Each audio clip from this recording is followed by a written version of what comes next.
My name's Eric, and I'm a certified trainer in nonviolent communication. And today what I'm going to do is try to give you a taste of nonviolent communication using a particular game.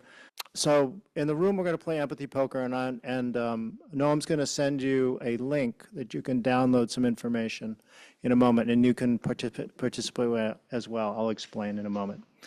Nonviolent communication was specifically sort of put together by a guy named Marshall Rosenberg, and his mother was a Polish Jew, and he experienced a bunch of racism in Detroit when he was growing up, and he was wondering what happens. And he developed a lot of his thinking, a lot of his methodology here, actually, in this part of the world, in San Francisco.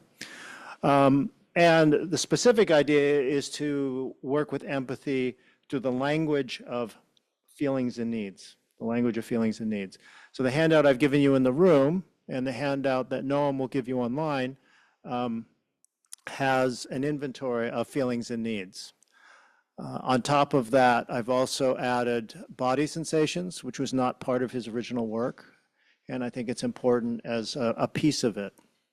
And for the purposes of today's discussion, so there's a feelings wheel in there, there's a list of body sensations, there's a needs wheel, and there's a couple other things there. What else do I have in there? And specifically, again, the idea is to use empathy with other people, with myself and with other people, using this language of feelings and needs. So I'm going to ask you to repeat something after me in a minute. So there are 3 modes. There are 3 modes in NVC. How many modes are there? 3, very good. So the 3 modes are self-empathy. Okay, let's try this again. The 3 modes are self-empathy, empathy, and honesty. Self-empathy, empathy, honesty. What are the 3 modes? Empathy, on honesty. Self-empathy, empathy, and honesty. You got it. That's right. Now, we're gonna go through the vocabulary. We're gonna use empathy poker to learn the vocabulary in a minute. And I'm going to help practice with you non-empathy for a moment. So if you take a look at your handout at the very bottom of the first page, you can't see this online, so I'm going to read it to you slowly, okay? The terms are non-empathic responses, not empathy. I'm going to teach you what empathy is not first, or I'm not going to teach you, you know this. The specific terms are, for non-empathy, are evaluating. You might want to write this down, by the way. Evaluating. Actually, could you write this into the chat? Evaluating, colluding, spiritualizing, advice, fixing, coaching, storytelling, one-upping, minimizing, interrogating, sympathizing, and reassurance. Okay, so those are non-empathic responses, just within this framework. And this is not a right or wrong, just to be really clear. So what I'm going to do is I'm going to give you a phrase, and I'm going to ask you to give me a non-empathic response. Now, what I'm saying is that you don't even have to look at that. Just give me a non-empathic response if you want. So I'll give you the phrase. One of you will just raise your hand, speak into the microphone. Could you? Yeah. And online you can just unmute and shout out your non-empathic response. And then someone else will tell us which category it falls into for non-empathy. Okay? So we're going to give this a try. Hopefully you'll get it. I know it's a little bit hard the first time. So I come in to work or volunteering in the morning, and I say to you, you're going to respond non-empathically, my partner broke up with me this morning. What's a non-empathic response? Raise your hand or just unmute online if you're online. What's a non-empathic response? I think you should just wait 24 hours and see how you feel. I think I should just wait 24 hours and see how I feel, yeah. So which category is that at the bottom of your sheet? Or advice? Could be coaching, advice, yeah, absolutely. My partner broke up with me this morning.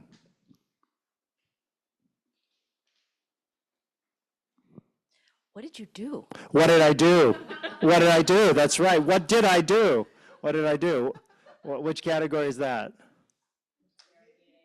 Interrogating, absolutely, interrogating. My partner left me this morning. David? It'll all be okay.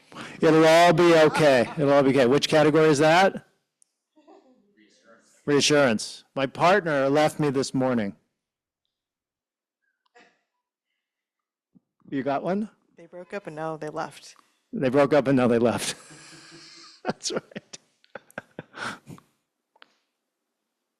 I know you have more in you. Yeah? Well, they were a jerk anyway. They were a jerk anyway. They were a jerk anyway. That's right. What's that? Minimizing? Yep. Minimizing. Yep. What else? Anything else? That's good. My partner left me this morning. Jennifer? You think that's bad? My partner left me and my dog died and I'm gonna lose my job. Yep. Oh, you think that's bad? My partner left me and my dog died and I'm going to lose my job. Yeah, what is that? I've been one up, David. That's right. I've been one up, David. Noam's got one. My partner broke up with me this morning. I'm so sorry to hear, but this is great news. I'm so sorry to hear it, but this is great news. What is that? Who said that? Eric. Oh, Eric. Thanks, Eric Eric. Gonda. That's great, Eric Gonda. What is that? This is when you don't like that person and you're happy that they broke up and you're very optimistic about the next steps for you and your friend. Absolutely. Absolutely. Absolutely. That is definitely what that is. Maybe, what would that be in terms of the categories down here? Some form of coaching. Maybe coaching. Maybe maybe colluding. Yeah, it could be. Yeah, it could Evaluating. Be. Could be evaluating. Is there evaluating? Yeah, there is evaluating there. Yeah, I should probably learn this worksheet. Okay. Yeah, we're still missing one. My partner broke up with me this morning. Everything happens for your highest good. Everything happens for your highest good. Everything happens. And what would that be? Spiritualizing. Spiritualizing. That's right. That's right. And that makes sense since we're in the Dharma collective here, right? So this is like, you can imagine, I like this activity because I think we know non-empathic responses pretty well, at least, in my mind. And we can laugh about it because we know this is not sometimes what we want to hear, Sometimes we want to hear something like something else. So for nonviolent communication, the idea is that we can respond differently. We can respond with empathy, and there's a specific way we do it. Again, let me be really clear. There's no right or wrong. This is just a way of doing it. It's a modality. And the modality uses the vocabulary of feelings and needs, So what I'm going to ask you to do, actually, I'm going to ask maybe a couple people. Jennifer, can you take one deck of cards, and you take one deck of cards? Yes. The whole deck. Take the whole deck. So take the red cards. Here. You take all the yellow cards. And unscientifically distribute them out to everybody. So everybody gets some number of cards, roughly 1/6 of the deck, including Minda. Okay? Okay, so online, you should have the link that Noam has sent you. It's going to have a list of feelings and needs. Going to have a list of feelings and needs. So you want to open that up for this activity. And you don't have cards, but you have the lists. So you can give this a try this way. And I'll explain in a moment. Yeah, so the rest of the cards are for you. Okay, so everybody got some red cards and everybody got some yellow or orange cards. Is that right? Okay. You can look at your cards. This is empathy poker, so you get to look at your cards. Okay? So the way this works is, in order to support you in just simply learning the vocabulary, somebody's going to tell a story for 1 to 2 minutes, and then everybody here will get to play 1 or 2 cards. Are you feeling, are you needing? So the red cards are needs, and the yellow cards, the orange cards, are feelings. And I should probably explain. I think most people know what feelings are, which are different than thoughts, but we're not going to talk about that. We're going to talk about needs specifically. So universal human needs are these things that we as humans need to thrive. They're conditions we need to thrive. And the idea is generally that we need all of these things. They may not be alive for us at all times, and they're required for thriving. So for example, for me, right now, rest is a big deal. rest, and I wouldn't say isolate, I would say isolation is a strategy, but rest is big for me. So for the next week, I'm going to rest. And I'm not going to go out and do community and social engagement. This is my last thing. I'm not talking to anyone for the rest of the year after today. So I'm going to just rest. But you know, by the end of that week, I'll be wanting connection and community and belonging and all those other things. And there's times when I want love, but there's other times I would prefer nutrition over love. I want peace most of the time, but there's some times that I want engagement, and maybe some of that engagement isn't very peaceful. I mean, I'm not in a violent way. I'm just saying, like, there could be some back and forth. I mean, Noam and I really go at it when we get mad at each other. I've just met Noam. The idea is that we all have these human needs. We all want harmony. We want peace. We want nutrition. We want collaboration. We want belonging. These are some of the needs. We all want love. We want tenderness. We want warmth. And we want them at different times. So as with feelings and with needs, the more granular you can become by having a broader vocabulary, the better you can get in touch with what's going on inside yourself if you're activated or if you're celebrating. So if you're celebrating something too, oh, my partner just broke up with me. Say, are you wanting to celebrate, Eric? I'd be like, yeah, I'm so joyful that this has gone this way. You know, whatever it is. Hopefully it's a bonus or something as well. So you can do it in both directions, is the whole idea. So I'm going to ask for a volunteer, actually. So I'm going to remind you, so the activity here is someone will tell a story. I think we can try to do this in the whole group just because the group is small enough. So everybody hopefully gets a chance to do this activity. So this could take a little while, but we'll see. Someone tells a story for 2 minutes, and then each person goes around and plays 2 cards. What's the story about? Great question.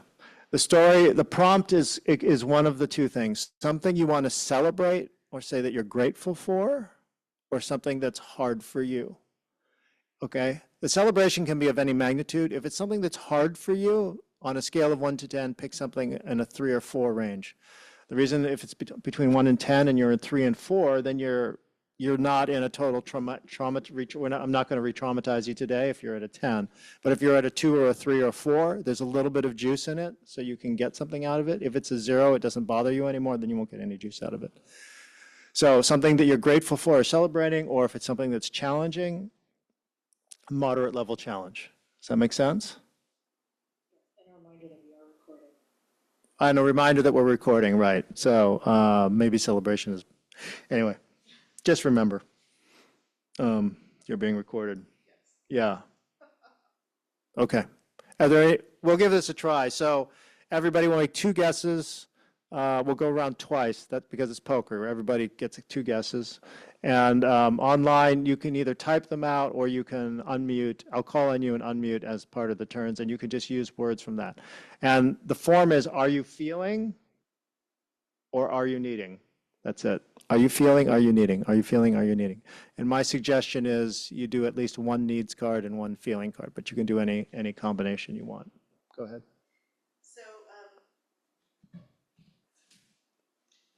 So I get what we're telling a story about, which is about what we're grateful for or what is, I guess, painful right now. And then we are basically going to guess what that person who's sharing is feeling and what they are needing. Exactly. That's exactly correct. So yeah, so if I tell the story, you look at your cards and say, what are you feeling and what do you need? Now here's the other trick is if you have no idea what I'm feeling or needing, it's okay. You can also guess what you can say what you're feeling or needing, or you can just play any card. And the idea is that the guess is actually a gift.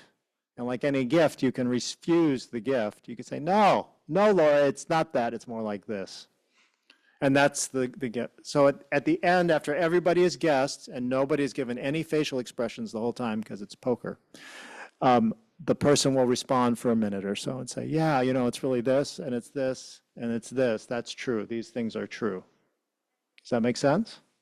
So it's to support the person in their inner inquiry using the specific language of feelings and needs.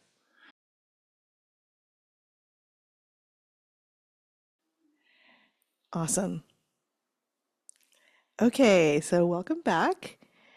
And what we're going to be doing today, for our next exercise is Joanna Macy's Active Hope work. If you don't know her work, really great idea to check out her book, Active Hope. And what we do with this exercise is we transform our hope into action. Now, what's so great about what we did before with the NVC empathy poker is we got what we need and we feel and got some exercise and practice with that. Here, now that we've gotten present with ourselves and with other people, what we hope for, thinking about you, Dave, David, you're wanting, a clean water in the bay. This is what you hope for. And how do we transform that hope into action? Now, you have been taking action. This is more ways of taking additional hope that emerges out of the action you've been doing. So this is something you can practice over and over again, just presencing with yourselves how to take action.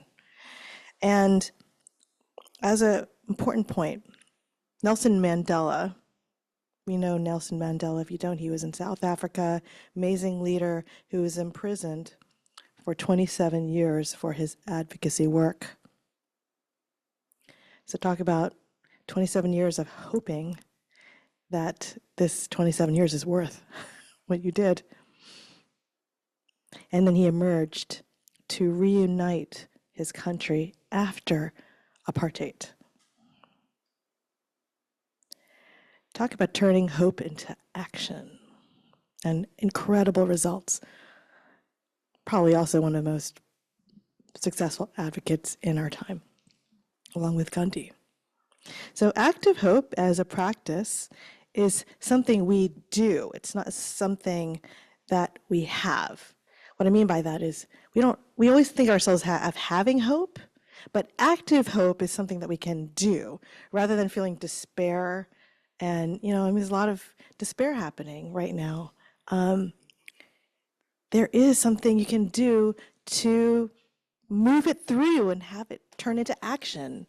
You can take that hope and do something with it. So this is how we're going to do it. And we're going to get present to a few steps to get that done really clearly. Okay.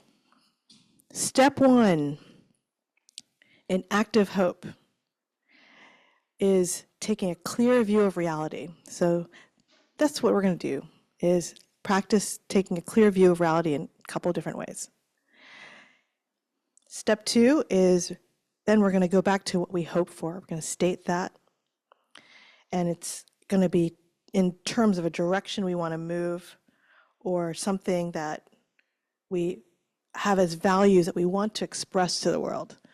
Like David has the value that we need to be mindful and take action on our own cleanliness around these valuable bay waters that are so precious.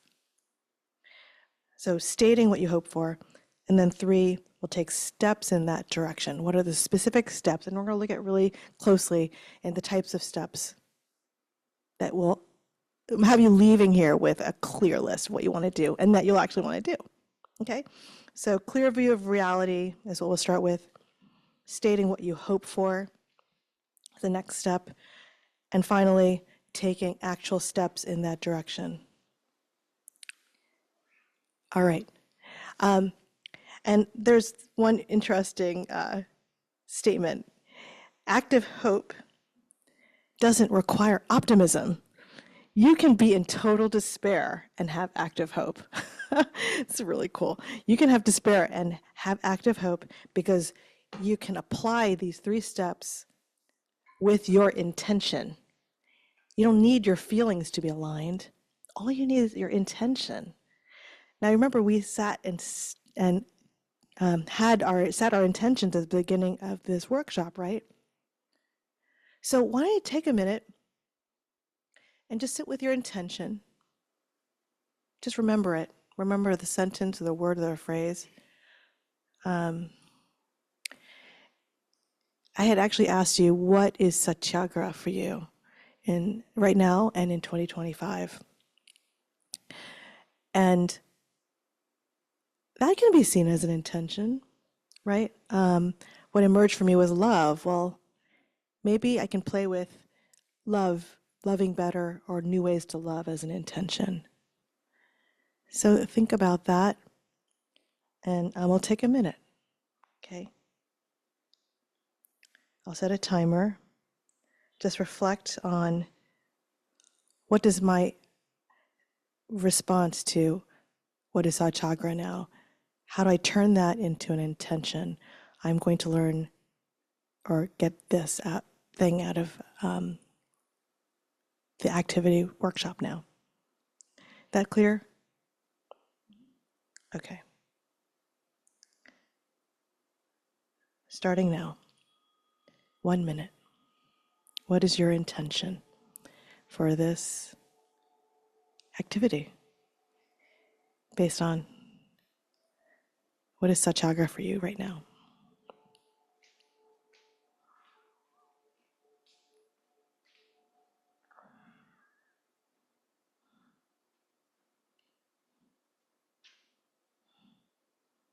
Remember those hopes, needs, feelings that emerged. Acknowledge those needs and feelings.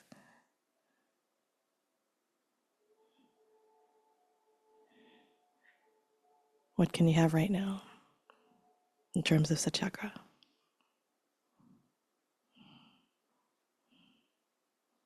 Or whatever else you want in your life. 10 seconds.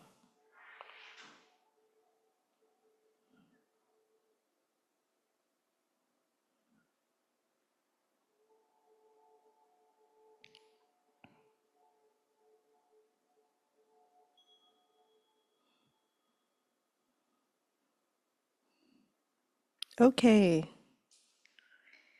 Come on back. I have to say, I love working with Eric because you have such a lighter tone. I'm realizing I'm like really serious when I lead. So I hope this is a fine transition. I'm assuming it is, and I'm still learning how to lead this because, as I told you, I just started doing this workshop and writing it and developing it as we're doing it, and now we're going to get into it. A clear view of reality. So we're going to look at gratitude. What is it that you are grateful for right now? We've talked a lot about what's going on in our lives. You probably think about stuff even if you didn't share. What are you grateful for? That's one way we'll look at reality. What has given you strength or resilience this year? And we're going to share into the room. Take a minute or a second. I'm not going to do meditation again, but just what is it that you are really grateful for that's happened this year? Something that's given you strength or resilience. So we've now gotten this grateful view of reality. Now we're going to honor the pain. Let's honor the pain we feel for the challenges ahead. Now we're going to stay in partners. Turn to your partner and in one sentence, share a feeling using the NVC principles we just learned. Like, I feel overwhelmed because I need reassurance that I can make a difference. And as you listen, simply hold space. There's no need to respond with advice or solutions. Like, you don't need to respond in an evaluating, non-empathic way, nor do you need to respond in an empathic way. You're just going to share the pain, and that's it. And then we'll just sit with it, okay? Honor the pain, and please go now. 2 minutes. Oh, sure. Turn to your partner and share a feeling, and you can share also a need using the NVC format that we just learned. I feel overwhelmed because I need reassurance that we can make a difference, for example. So we've gotten a clear view of reality through gratitude and now pain, honoring the pain, and we just shared it, just acknowledging it, being present with it. And so there's something powerful about just being with it, right? and just have someone just acknowledge that it is there. And there's something about processing it and really fully. Now we're getting into moving to active hope, taking that hope out of ourselves and moving it forward. And we're going to see what it is that we hope for with fresh eyes. Okay, so let's shift our focus to hope. Consider this question. What strength or value do you see in yourself or your community that could help create change? Okay, again, what strength or value do you see in yourself or your community that could help create change? Now, let us go to the last piece of this, going forth to close. We're going to reflect on this question. What is one small action you can take that aligns with your values? What is one small action you can take that aligns with your values? And if you're already taking a lot of action, think of an action that aligns with your values. And if you're already there, think of something that is out of your comfort zone. Okay? What is one small action that you can take that aligns with your own values and the ones you talked about here? And share that with your partner, and then we're going to share it with the group. Okay?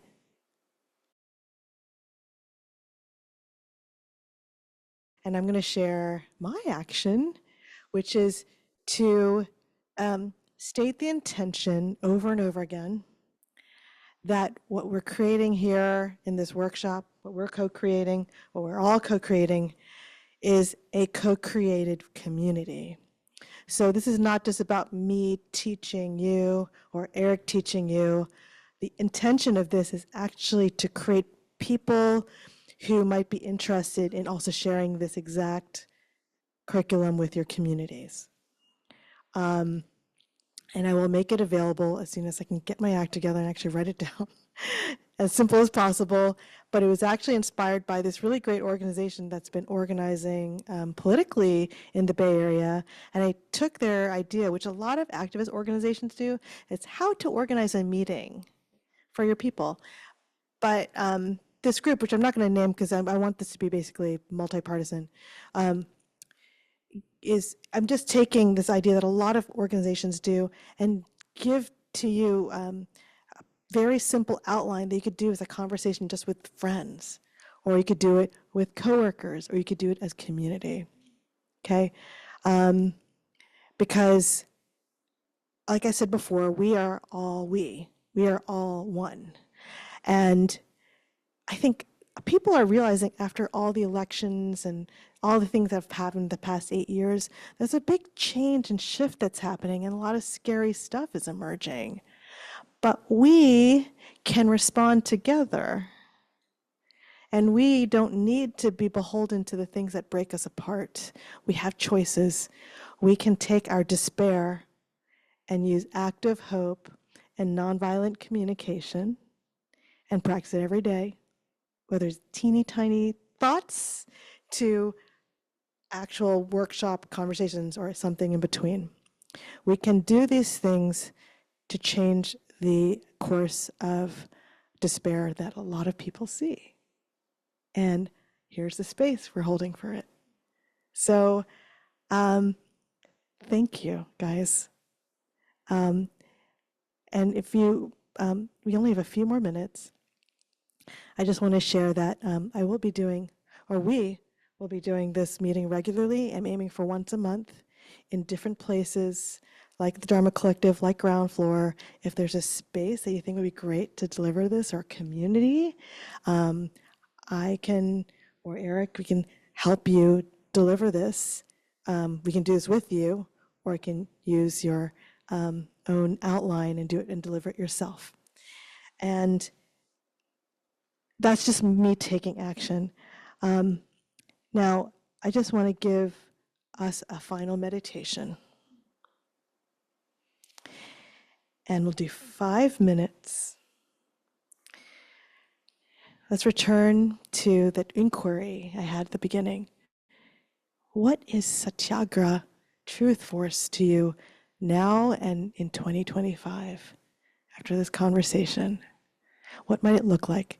And let me inspire you with one way that famous Mahatma Gandhi did it. He was able to non-violently, with non-violent tools like the ones we learned today, get the attention of the world on a salt tax, a tax on his own people's food. They're not taxed on food. Like, when are we at tax on salt? That's just ridiculous. An incredible problem. And he went village by village. He already had a community. Imagine, people live in co-living spaces here. Imagine going from community to community for 200 miles walking. That's 2 bike centuries. That's like 4 hours of driving, but walking from village to village to the beach. This is what Gandhi did, gathering from 10 group of people to 20, to 40, to 80, to 160, and on, exponential, to the moment that they were at the beach, manufacturing salt out of the sea with every global newspaper in the world there to witness it. And this was the moment that led directly to the freedom of India. This is one person just going from community to community to community. And that's what we're doing here. And that's what you're part of. It was just me, and then it was 5, and then became 8. Now you are, I guess, 13. So let's keep going. If you find value from this, and I surely believe and hope that you have, and you haven't, let me know. Please take a moment with me to also consider how you might be a part of that, kind of being the change. All right? So 5 minutes. Take a look at satyagraha and what it means to you, including the offerings that we both, as leaders, Eric and I, have had, and this growing group of people. All right, 5 minutes, starting now.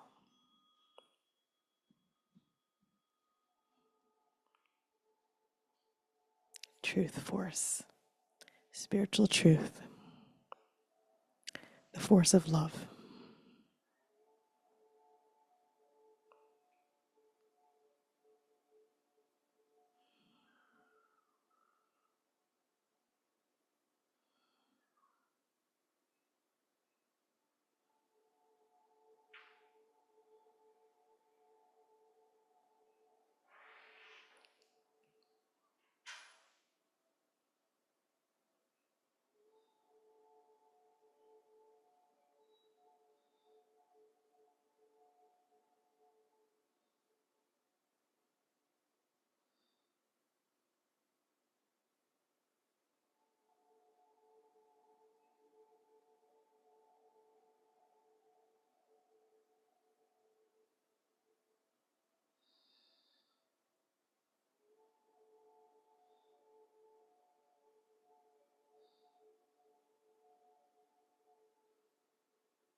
consider your small action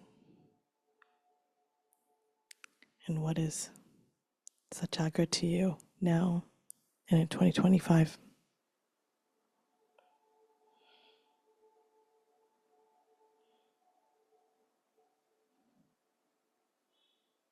One word or phrase. Another minute.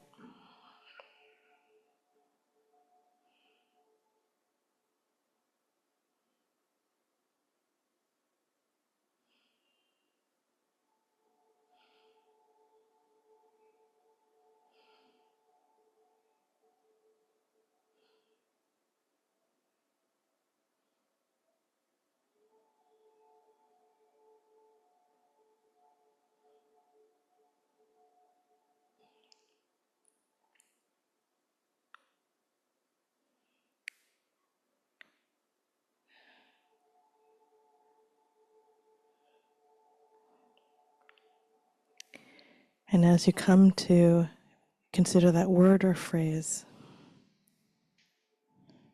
say it to yourself. And consider what type of action am I considering? Is it a building? Am I a builder? Am I a defender? Am I a protector? Or am I a disruptor? Am I a builder, defender, protector, or disruptor? And if you can't figure it out, don't worry about it. Just say the word or phrase to yourself again.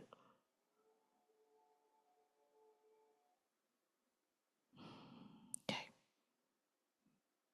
Let's slowly come back.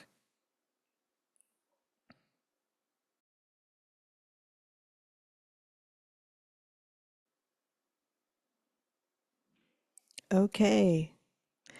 So I just would love to hear from each one of you. And again, if you don't want to share, just say, I'm good. State what your word or phrase is for what Satyagraha is to you. And I will have you consider fitting it in one of those categories I listed, and we can talk about it. But just so you know, a builder is someone who builds things. I have a better explanation of this here somewhere. A defender, actually,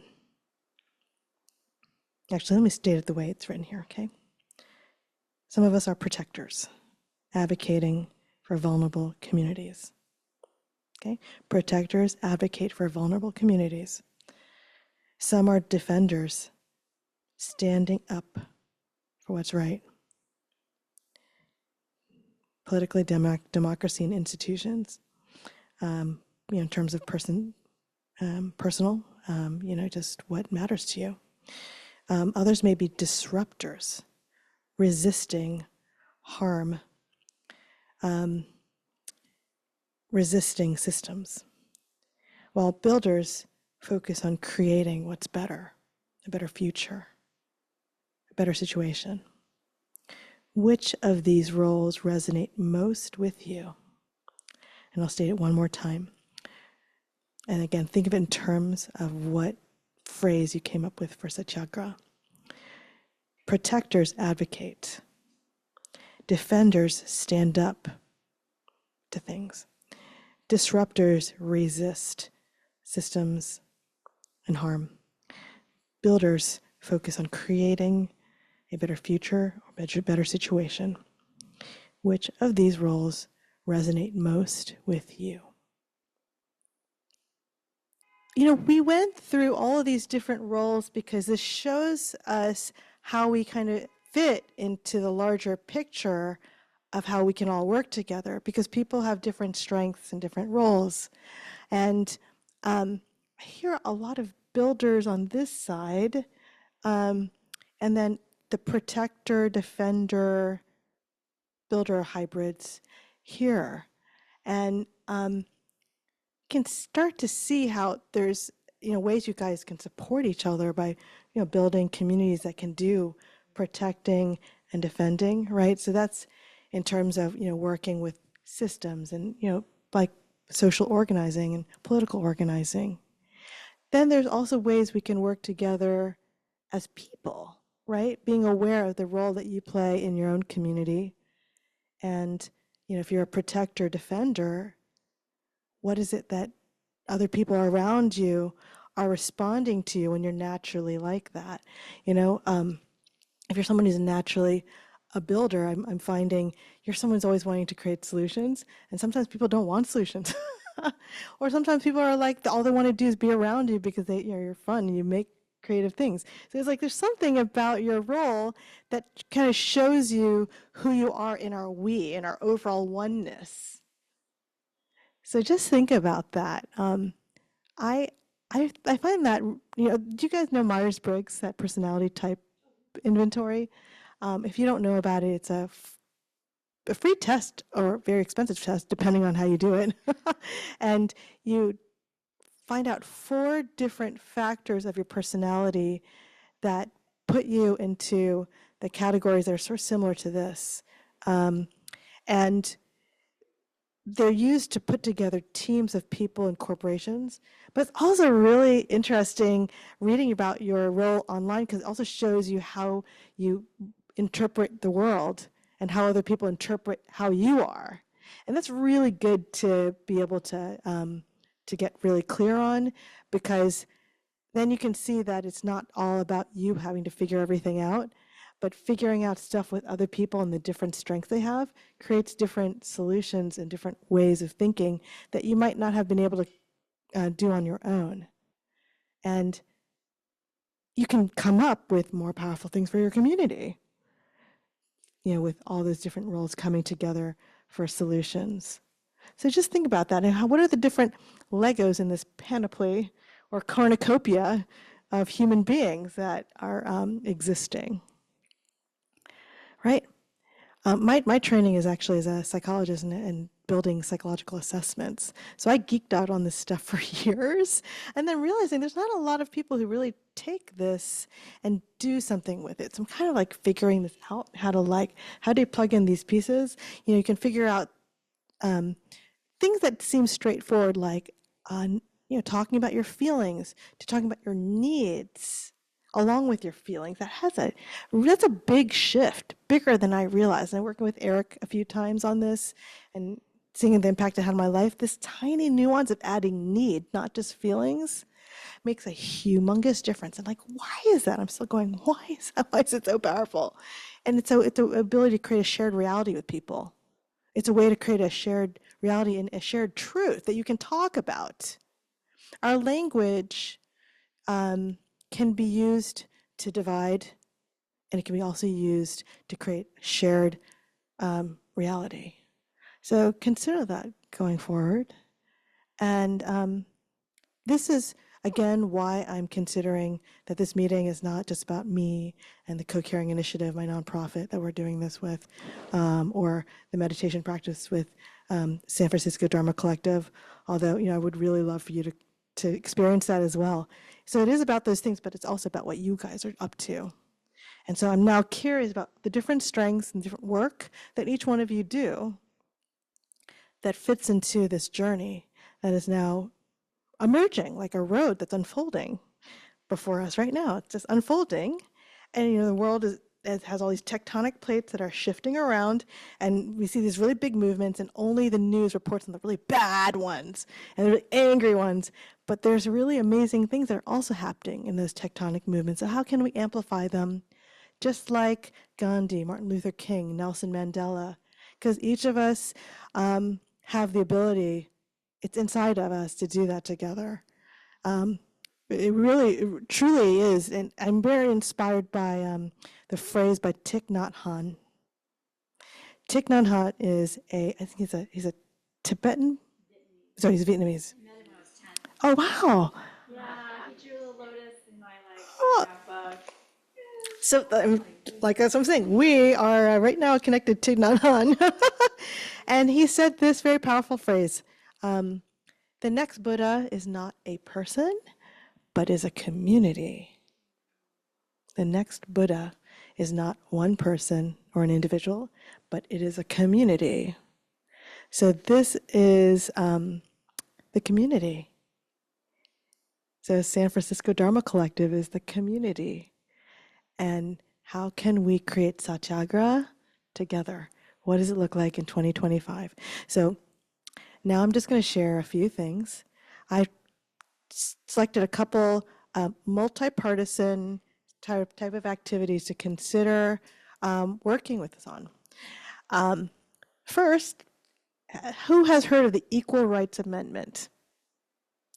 The Equal Rights Amendment. Okay, so Martin Luther King helped build this Equal Rights Amendment that has never been passed or published in the Constitution.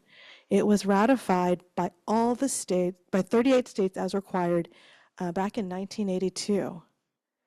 But it has been stuck in the state of being not a part of the Constitution for, how long has it been?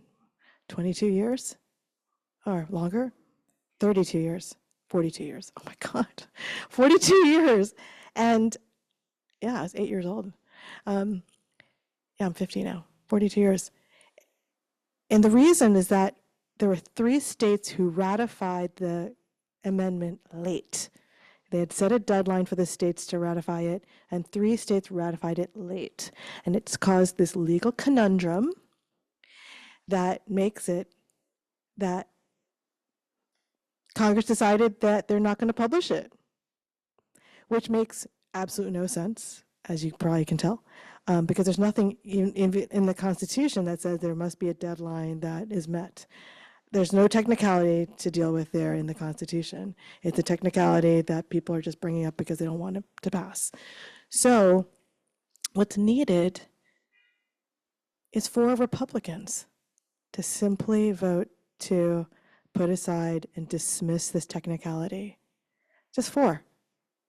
There's a list of 21 Republicans that the Young Feminist Party has identified. They're organizing with a senator whose name I'm forgetting, sorry, Gabrielle Hildebrand. And I don't even know if it's a senator, sorry, I should have gotten that clear. But anyway, I am putting a call out to you guys and to your communities, so each of you represent thousands of people in your communities who could be interested in this, to develop a satyagraha-like action, like we're talking salt march, level idea that will cut through all the media chaos to take action on this. And here's an opportunity happening in California right now. We have donors and people ready to resource this. One of those Republican senators is John Duarte in Congressional District number 13 here in the state. He's 2 hours away in Turlock, California. We want to plan an action there. There are a couple ideas that emerged in the last meeting. Actually, no, there were no meetings for this specific action. So if you have ideas, let me know. I will be in touch. I have a signal group I've set up. If you would like to be a part of the signal group, give me your phone number. And that's probably the main opportunity I'm sharing. There's also a second opportunity, the People's March. This is probably less multi-partisan, it's probably very progressive. So if that's not your thing, that's fine. For anyone who wants to participate in it, I'm thinking that as a multi-partisan thing, we could do a post-briefing event after the People's March, or as a, like, more participating in this march, we could, an idea came up in the last meeting to have like a tent where people could process what happened at the march for themselves. It could be like a spiritual tent where people can have like a spiritual conversation or a one-on-one counseling, or it could be more, whatever you think would be an offering that you or someone from your community could offer. So I ask that you consider these as things that you could take action on. Join the Signal group and share this with your communities, please. If you need some language or an email or something, I can certainly offer that. And yeah, let me again ask that you also consider, if it's not an action that you want to participate in, but sharing this work more, consider what that might be, and you can speak with myself or with Eric about that offering that you would like. Okay, great. So are there any questions or thoughts anyone wants to share before we close? We have a few minutes. Oh, sorry. People's March is happening in every major city in the United States. It's definitely happening here in San Francisco, Washington, D.C., Los Angeles, etc. You can go to their website. I think it's the People's March. Or you could probably just Google it. And that's January 18th. So what I'm thinking is that I definitely want to do another one of these meetings after the People's March on the 22nd. So we could do another one of these meetings, or we could do something else as like a post-event process. That could be very, very powerful. Because what's great about an event like that, so national, is that you can pull community together so great. I would love to have 100 people together at a meeting after the People's March on January 18th. Will you consider helping me with that, guys? We've already been exponentiating, so just putting that out there, how cool would it be to hit 100? Okay, anything else? Any other questions or thoughts or gratitude or insights? Smiles?